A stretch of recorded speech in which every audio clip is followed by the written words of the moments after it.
Quelque chose d'inhumain s'en prend aux soldats de Poutine. Chaque Russe assez malchanceux pour avoir été envoyé en première ligne en Ukraine redoutait que cette chose prenne vie. Mais maintenant, elle est là. Mécanique, monstrueuse, une solution au problème de main-d'œuvre auquel l'Ukraine a été confrontée est désormais parmi nous, alors que 25 000 machines insensibles arrivent pour rayer la Russie de la carte. Le ministre de la Défense ukrainien, Mikhailo Fedorov, a révélé l'avenir qui attend le champ de bataille face aux marionnettes de Poutine. S'exprimant sur Telegram le 18 avril, Fedorov a annoncé qu'une réunion avec les fabricants de complexes robotiques terrestres en Ukraine avait conduit à un engagement du ministère de la Défense d'acquérir 25 000 robots terrestres d'ici la fin de l'année. Ces robots sont en cours de fabrication à l'heure où nous parlons, et ils seront déployés sur le front au fur et à mesure de leur achèvement. Il s'agit d'un engagement majeur de la part du ministère de la Défense ukrainien, et cela met en évidence une évolution croissante vers la robotique sur laquelle nous allons nous pencher plus en détail par la suite. Pour l'instant, il suffit de savoir que 25 000 robots terrestres en 2026 signifie que l'Ukraine achètera 2 fois plus de ces machines létales et salvatrices qu'en 2025.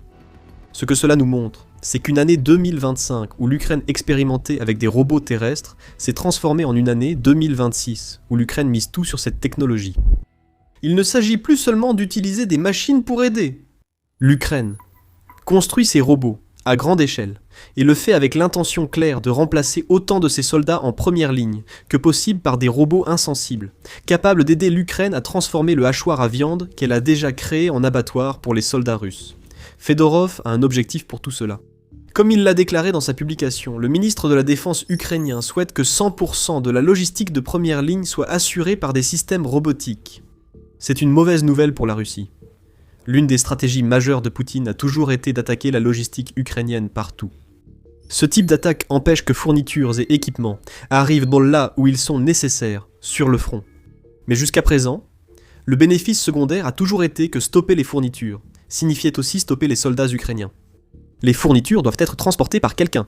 Et ce genre de tâche incombait autrefois aux soldats qui conduisirent des convois ou transportèrent des fournitures à travers des zones sous le feu ennemi pour les amener jusqu'au front. Ce n'est plus le cas aujourd'hui. Avec la hausse de la production de robots terrestres en Ukraine, les soldats n'ont plus à risquer leur vie pour les chaînes d'approvisionnement.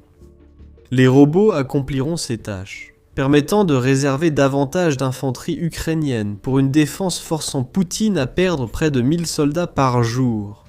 Oh, avoir plus de soldats signifie aussi que l'Ukraine peut lancer les contre-attaques dévastatrices qui lui ont permis de libérer rapidement du territoire ces derniers mois. Ainsi, 25 000 robots terrestres en un an signifie aussi que les artères logistiques de l'Ukraine se renforcent. Tout cela se traduit par encore plus de soldats russes mourant indirectement, parce que les effectifs ukrainiens peuvent être utilisés de manière plus efficace. L'objectif de Fedorov d'assurer 100% de la logistique de première ligne par des robots terrestres paraît irréaliste, mais il ne devrait pas l'être. L'Ukraine progresse déjà vers cet objectif, surtout dans les secteurs clés du front où la logistique est essentielle. 2025 est une année test pour les robots terrestres en Ukraine, comme mentionné plus tôt. Cela s'est particulièrement vu à Pokrovsk, où la Russie a lancé toute l'année une attaque contre une ville qu'elle juge clé pour prendre Donetsk. En novembre 2025, l'Ukraine contrôlait encore une partie de Pokrovsk, qu'elle défendait farouchement. Rien que cela était un succès pour l'Ukraine. Toute logique voulait que Pokrovsk soit tombé bien plus tôt. Et l'une des raisons pour lesquelles l'Ukraine a réussi à tenir cette ville aussi longtemps, et qu'elle continue encore aujourd'hui à se battre contre les forces russes dans le secteur de Pokrovsk, c'est que les robots terrestres jouaient un rôle énorme.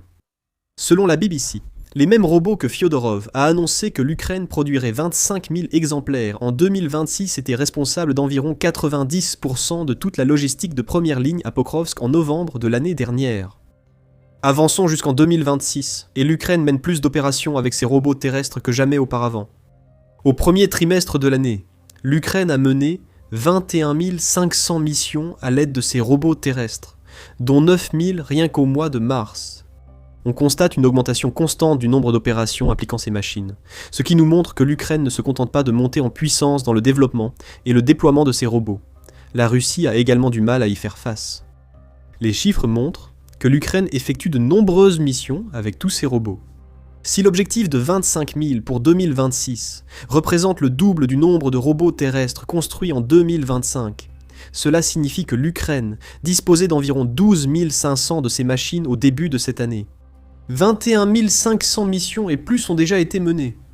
L'Ukraine n'a probablement même pas autant de robots terrestres en service. La Russie a du mal à réagir face à cela. En novembre, la BBC notait que les robots terrestres sont bien plus discrets que les troupes ou gros véhicules transportant des fournitures. Ces robots peuvent être opérés loin du front, protégeant ainsi les soldats, et sont plus difficiles à brouiller par la guerre électronique que les drones aériens présents dans les zones de combat ukrainiennes. Dire que les robots terrestres ukrainiens sont impossibles à arrêter est inexact, mais ils sont très difficiles à stopper, d'où la crainte de la Russie.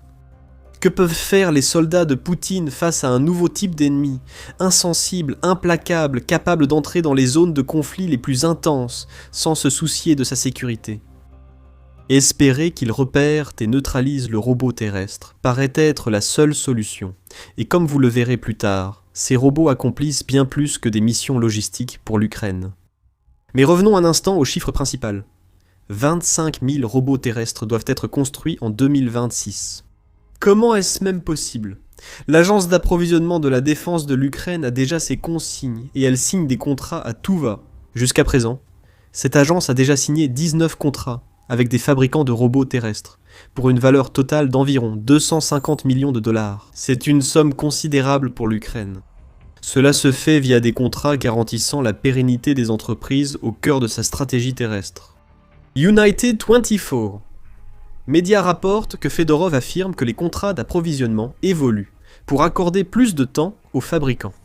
Mais cela ne signifie pas que ces fabricants ont plus de temps pour fabriquer des modèles précis de robots terrestres. Au lieu de cela, ils reçoivent des contrats plus longs que jamais auparavant, ce qui signifie qu'ils bénéficient de la stabilité liée à la certitude d'avoir des revenus à long terme. La stabilité favorise la durabilité. Une entreprise connaissant l'origine de ses fonds peut bâtir des chaînes d'approvisionnement stables et planifier pour respecter son contrat. Il y a donc autant de révolutions en coulisses dans l'industrie des robots terrestres en Ukraine qu'il y a de révolutions menées sur le champ de bataille. Il faut aussi noter que ce changement dans l'approvisionnement et la production ne concerne pas uniquement l'aspect terrestre de l'industrie robotique ukrainienne. Fyodorov et le ministère de la Défense investissent partout. Selon le Kiev Independent, l'Ukraine construit un écosystème de défense basé sur l'IA qui compte actuellement 200 entreprises développant des technologies de drones. Aux 19 entreprises spécialisées dans les robots terrestres s'ajoutent des dizaines d'autres développant des drones FPV, des hybrides drones-missiles longue portée et des drones maritimes, qui compensent la faiblesse de la marine ukrainienne. Ces entreprises ont enregistré plus de 300 développements liés à l'IA sur la plateforme Brave One d'Ukraine, qui distribue des financements aux développeurs de drones et de robots. L'IA est aujourd'hui employée dans plus de 70 systèmes déjà présents sur le champ de bataille.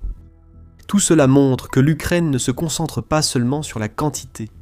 25 000 robots terrestres d'ici la fin 2026 est un chiffre impressionnant, mais l'Ukraine travaille également activement avec ses fabricants pour rendre ses robots meilleurs, plus robustes et plus intelligents. Nous devons être plus rapides que l'ennemi à chaque étape, affirme Fyodorov. L'un des moyens d'y parvenir est de libérer le potentiel de vos meilleurs éléments en leur donnant tout ce dont ils ont besoin pour réussir. Fyodorov travaille à améliorer un autre aspect de la révolution des robots terrestres en Ukraine, que nous allons explorer. Avant tout, rappelons que vous regardez The Military Show. Si vous n'êtes pas abonné, c'est le bon moment pour cliquer. Nous avons donc abordé l'aspect financier des contrats que l'Ukraine établit avec ses fabricants de robots terrestres. Le ministère de la Défense veille aussi à ce que ces fabricants puissent fournir à l'Ukraine ce dont elle a besoin. Fedorov indique que l'Ukraine avait auparavant créé elle-même un problème avec ses fabricants de robots terrestres. L'Ukraine a instauré une loi fiscale soumettant certains fabricants à la TVA sur leurs produits. Cela a créé des blocages. Fedorov affirme que l'Ukraine s'efforce de résoudre les problèmes contractuels causés par ce changement fiscal, afin que les fabricants ukrainiens ayant déjà des contrats puissent continuer leur travail sans trop se soucier des frais ultérieurs. L'accélération est aussi une priorité pour Fedorov, avec des mesures pour rendre le passage de l'idée au développement puis au déploiement sur le champ de bataille aussi rapide que possible.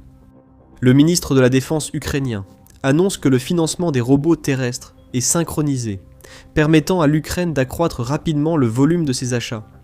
Le ministère de la Défense accélère la signature des contrats pour permettre aux fabricants de commencer plus vite, sans autant de lourdeurs administratives. C'est exactement comme l'a dit Fedorov. Le pays qui avance le plus vite sera celui qui sortira vainqueur de la guerre en Ukraine. Bien sûr, Tout cela ne signifie pas grand-chose si les soldats qui seront chargés d'utiliser les nouveaux robots terrestres que l'Ukraine développe ne peuvent pas les faire fonctionner. Fedorov a aussi prévu cela. Il a annoncé sur Telegram la création d'un centre de compétences UGV au ministère de la Défense. Ce centre travaillera en tandem avec l'état-major général ukrainien et l'armée pour accélérer la mise en œuvre des NRC, qui est le terme ukrainien pour les robots terrestres, sur le front et deviendra un centre unique pour les fabricants, affirme Fedorov. L'Ukraine centralise la formation et les tests de ces robots terrestres pour les rendre plus systématiques et rapides. Tout repose autant sur la rapidité contrôlée de la mise en œuvre que sur le développement. L'Ukraine devient maître dans les deux domaines. En somme, l'Ukraine libère ce que la Russie redoutait voir sur le champ de bataille. Les robots terrestres sont déjà là, et seront plus nombreux que jamais d'ici la fin de 2026 coups. Une armée entière de 25 000 de ces robots est en train de se constituer, une force inhumaine conçue pour anéantir la Russie. Mais la façon dont cela va se produire pourrait ne pas être celle à laquelle vous vous attendez. Les robots terrestres peuvent en combattre, et nous allons bientôt vous en donner un exemple. Mais leur objectif principal sur le champ de bataille est d'offrir à l'Ukraine ce dont elle a déjà besoin depuis que Poutine a lancé son invasion, une bouée de sauvetage en main-d'œuvre. Revenons à Pokrovsk. Plus tôt, nous avons dit que les robots terrestres ukrainiens géraient déjà 90% de la logistique, réduisant ainsi le risque pour l'infanterie. En effet. Pourtant, un aspect souvent négligé de l'usage des robots terrestres à Pokrovsk et dans d'autres zones à haut risque est qu'ils offrent à l'Ukraine des options inédites. On a beaucoup évoqué les vastes zones mortelles de l'Ukraine, s'étendant jusqu'à 145 km derrière les lignes de front dans certains secteurs. La Russie dispose également de zones de destruction, souvent utilisées pour isoler les soldats ukrainiens de leur soutien arrière. Pokrovsk en était un exemple. Selon la BBC, des unités entières de soldats étaient isolées de leur ligne d'approvisionnement par les tentatives russes d'encercler Pokrovsk. Sans robots terrestres à Pokrovsk, ces soldats ukrainiens n'auraient pas tenu. Leurs provisions auraient été manquées, et leurs chances de repli auraient disparu. Les robots terrestres naviguant dans les zones létales créées par la Russie d'une manière que les soldats et les véhicules plus traditionnels ne peuvent tout simplement pas. Certains de ces robots, assez petits pour circuler sur une piste cyclable même chargée, peuvent emprunter des itinéraires inaccessibles aux gros véhicules. Grâce à leur couleur adaptée à l'environnement et à leur capacité à se cacher et rester inactifs en cas de menace, les robots terrestres acheminent plus sûrement les fournitures au front. La robotisation de l'infanterie ukrainienne est réelle. Elle ouvre aussi des opportunités inédites depuis la généralisation des robots terrestres sur le champ de bataille. Cependant, il est évident que l'augmentation des robots terrestres influencera fortement l'infanterie ukrainienne. L'Ukraine manque clairement de main-d'œuvre face à la Russie. Même s'il n'y avait aucun défi lié au recrutement et à la conscription de soldats pour sa défense, l'Ukraine devrait quand même faire face à une nation dont la population est environ 4 fois supérieure à celle de l'Ukraine. Les robots terrestres aident l'Ukraine à compenser le manque de main-d'œuvre de diverses manières. Comme le note El País, les robots terrestres ne se contentent pas de gérer la logistique. Beaucoup sont utilisés pour livrer des médicaments au front et pour évacuer les soldats vers l'arrière. Des vies sont effectivement sauvées par ces robots, qui auraient autrement pu être perdus. Un soldat sauvé peut retourner au combat. Même s'il ne revient pas, l'Ukraine garde un faible taux de perte et montre qu'elle traite ses soldats différemment de Poutine. Des récits indiquant que la Russie refuse d'évacuer ses soldats pour ne pas risquer de perdre du matériel depuis mai 2022, selon Newsweek. Voir l'Ukraine utiliser des robots terrestres pour évacuer doit vraiment démoraliser les sbires de Poutine sur le front. Poutine ne permet même pas à la Russie d'évacuer ses blessés, tandis que l'Ukraine crée une nouvelle technologie pour sauver ses soldats. La main-d'œuvre demeure un problème pour l'Ukraine. Selon un article publié le 17 mars par le Carnegie Endowment, l'Ukraine souffre de graves pénuries de main-d'œuvre sur toute la ligne de front. Ces problèmes s'aggravent avec la baisse du recrutement de volontaires et la lassitude de guerre des soldats de première ligne, engagés depuis des mois ou des années. The Independent note que l'Ukraine fait face à un problème de conscription car 2 millions de citoyens évitent la mobilisation pour ne pas risquer leur vie contre la Russie. L'Ukraine est également confrontée à des difficultés avec des soldats qui s'absentent sans autorisation. Environ 290 000 affaires ont été ouvertes devant les tribunaux ukrainiens contre des soldats absents depuis 2022, rapporte The Independent. Dans son article, le Carnegie Endowment a déclaré que l'une des solutions que l'Ukraine pourrait adopter pour résoudre ces problèmes de main-d'œuvre serait de considérer le personnel comme un élément au sein d'un dispositif militaire bien plus vaste, plutôt que comme des ressources indépendantes. Transformer le personnel en puissance de combat est essentiel, d'où le rôle des robots terrestres ukrainiens. Ces robots peuvent transporter plus que n'importe quel soldat. Ils inspirent la peur à l'ennemi, et ils sont contrôlés par des soldats qui se trouvent loin des lignes de front. Le leadership, la formation, l'organisation et la doctrine doivent s'unir pour former une unité efficace, et avec le bon équipement, cela permet à l'Ukraine d'optimiser des moyens limités. Une unité de 10 soldats est vulnérable face à la Russie, mais si cette unité dispose de robots terrestres et de drones aériens, elle devient dangereuse. L'Ukraine avait déjà compris ce fait, et elle dispose désormais de la technologie nécessaire pour construire des robots terrestres qui prennent activement la place des soldats qui auraient été stationnés en première ligne. Le résultat, c'est que les pertes ont déjà été réduites jusqu'à 30%, et ce pourcentage ne fera qu'augmenter maintenant que l'Ukraine construit 2 fois plus de robots terrestres en 2026 qu'elle ne l'a fait l'année précédente. Les problèmes de main-d'œuvre en Ukraine sont en train d'être résolus, alors même que la Russie doit faire face à une pénurie de main-d'œuvre plus importante que jamais. Poutine voit ses soldats comme de simples ressources. Le dirigeant russe et son armée ne cherchent pas à adopter une approche globale du combat à laquelle contribuent les robots terrestres ukrainiens. Ainsi, le taux de perte de la Russie augmente, tandis que celui de l'Ukraine diminue. La Russie perd désormais 316 de ses soldats pour chaque kilomètre carré qu'elle capture dans certaines régions d'Ukraine, rapporte LBC. La même source ajoute que les pertes de la Russie dépassent son recrutement, ce qui est le cas depuis le début de l'année 2026. Ce sont le genre de changements que l'Ukraine doit instaurer pour gagner la guerre contre la Russie. Fyodorov en est conscient. C'est pourquoi l'une de ses premières décisions après sa nomination comme ministre de la Défense de l'Ukraine le 14 janvier a été de se concentrer sur les robots terrestres. 25 000 nouveaux robots terrestres en 2026 ne sont qu'une partie des vastes changements du ministre ukrainien de la Défense dans la gestion de l'armée de son pays. Et même si ces robots sont encore principalement utilisés pour la logistique et l'évacuation, l'investissement constant dans la technologie signifie que l'Ukraine trouve des moyens d'exploiter ces robots d'une manière que personne n'aurait jamais imaginée. Les robots terrestres orchestrent désormais la reddition des soldats russes et achèvent la libération du territoire ukrainien. Comment ?